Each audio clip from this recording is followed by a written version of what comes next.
Hello everybody and welcome back to Screen Stars. I'm here today to bring you my review for the 2017 comedy horror film Cannibals and Carpet Fitters. Now this is a film that while it was made in 2017, it's actually just getting its release now in 2019 in the UK, and in fact if you head out to your local supermarkets it's just appearing on the shelves now. And this is a film that is directed by James Bush and is written by Richard Lee O'Donnell, who also stars in the film, alongside Darren Sean Enright, Zara Pythian, Christopher Willow and Jessica Jane Stafford, as well as Alex Zane. Now this is a film where when you see the title of a film like this, it's one of those a bit like zombies versus gangsters type of thing. You kind of look at it and you think, oh, do I want to give this one a go? But I'd heard a couple of good things about this, so I thought I would give this one a go. And this film focuses on, and the title kind of gives it away, there's a bit of a clue in the title. Out in the wilderness, out in the countryside, there is a family of cannibals, and this is in the UK, who generally prey on, lost campers and things like that. And for some reason they decide they're going to call up some carpet fitters, Cupid Carpets, to come and fit their country home with carpets. But in actual fact they're not going to get them fitted with carpets. They're going to have them for dinner, which they gleefully tell them when they turn up. So this film is essentially this group of carpet fitters turning up to the country home and trying to survive, not being eaten by a bunch of savage UK countryside cannibals. Okay, so what did I think of this film? Well, to be honest, this was a bit of a pleasant surprise. Comedy horror is always a difficult blend to get right, which I've mentioned before in previous reviews, and I think they do a decent job here. I really do.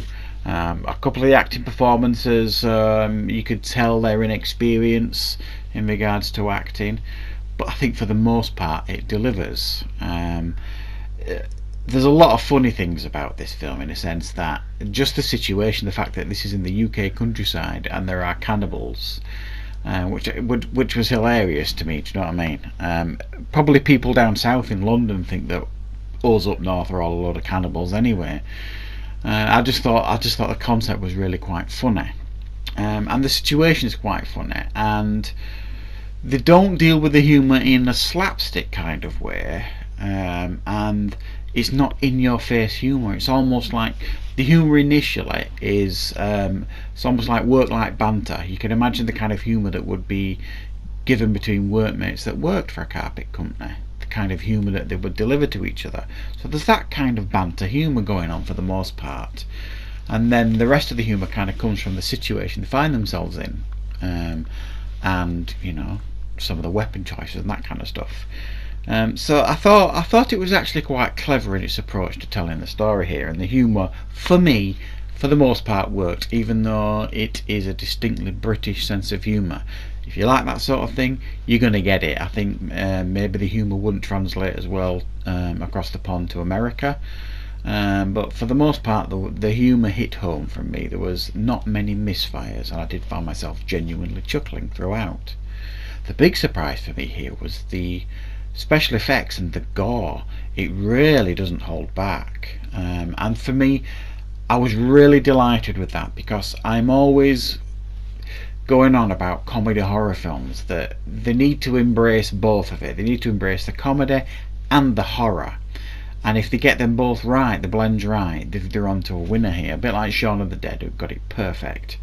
This is very much similar here. I'm not saying it's as good as Shaun of the Dead, because it isn't. The quality is nowhere near as good, but they really go all out with the horror, the gore. There's some very, very gory scenes that happen in the film, and it was good, and it was actually genuinely tense at times as well. Certainly the beginning of the film, the way the film opened, was very, very scary, and very, very tense, and there was an air of tension throughout this as well.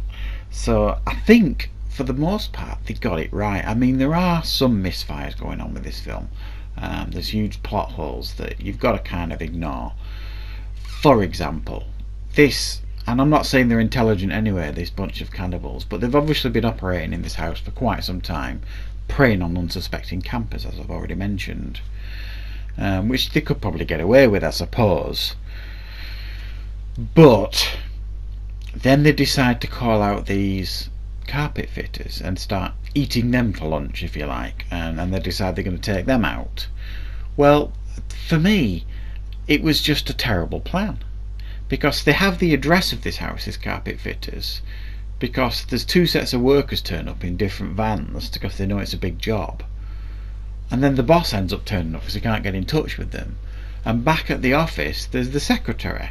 So when nobody turns up for work the following day, the secretary is going to be ringing the police and saying, well, I've got the address of the last job they went to.